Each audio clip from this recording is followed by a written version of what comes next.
ಸಾಮಾಜಿಕ ಜಾಲತಾಣದಲ್ಲಿ ಸಖತ್ ವೈರಲ್ ಆಗ್ತಿರುವ ಟ್ರೆಂಡಿಂಗ್ ಮದುವೆ ಇದು.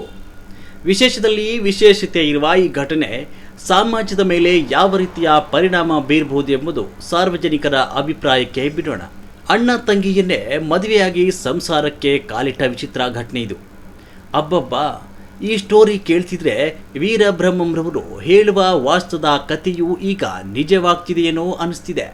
ಮುಂದೆ ಅಪ್ಪ ಮಗನಿಗೊಬ್ಬಳೇ ಹೆಂಡತಿ ಆಗಬೇಕು, 7 ವರ್ಷದ ಬಾಲೆ ಋತುಮತಿಯಾಗಬೇಕು, 8 ವರ್ಷಕ್ಕೆ ಅವಳು ಜೋಡಿ ಮಕ್ಕಳು ಹೇರಬೇಕು ಅನ್ನೋ ಈ ಕಲಿಯುಗದ ಒಂದೊಂದು ನಿಜವಾಗುತ್ತೇನೋ ಅನಿಸ್ತಿದೆ. ಹೇಳಿದ ಪ್ರಕಾರ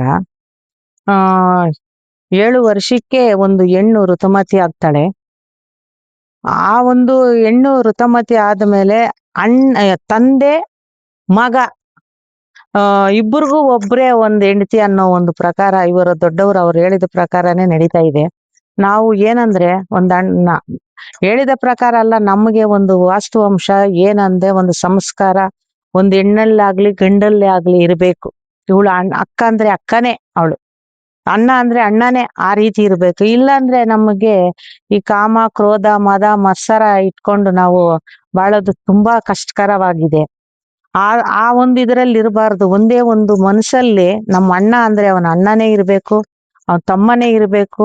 ಇದು ನಮ್ದು ಒಂದು ಮೊದ್ಲು ದೊಡ್ಡವರು ಏನ್ ಹೇಳ್ತಿದ್ದೀರಂದ್ರೆ ಅಣ್ಣ ತಮ್ಮ ಅಕ್ಕ ತಂಗಿ ಒಂದೇ ಕುಟುಂಬದಲ್ಲಿದ್ರು ಒಂದು ಸತ್ಯತೆಯಿಂದ ನಡೀತಾ ಇದ್ರು.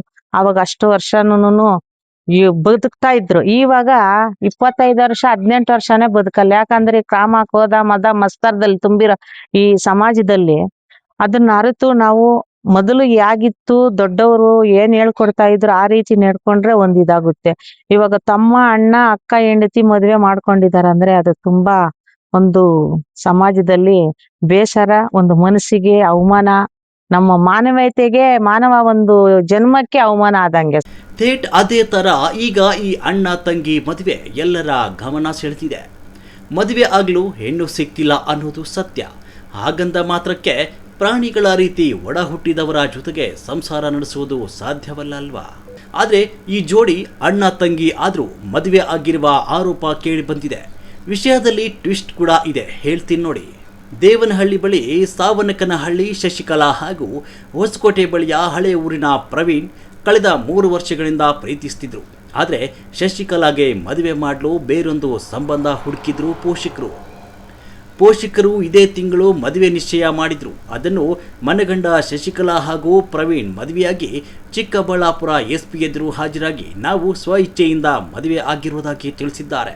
ಪೋಷಕರ ವಿರೋಧದ ನಡುವೆಯೂ ಮದುವೆಯಾಗಿದ್ದ ಪ್ರೇಮಿಗಳ ಬಗ್ಗೆ ಹೆತ್ತವರು ಈಗ ಹೊಸ ವರಸೆ ತೆಗೆದಿದ್ದು, ಹುಡುಗ ದೂರದ ಸಂಬಂಧಿ, ಆತನು ಈಕೆಯು ವರಸೆಯಲ್ಲಿ ಅಣ್ಣ ತಂಗಿ ಆಗಬೇಕು ಹೇಳ್ತಿದ್ದಾರೆ.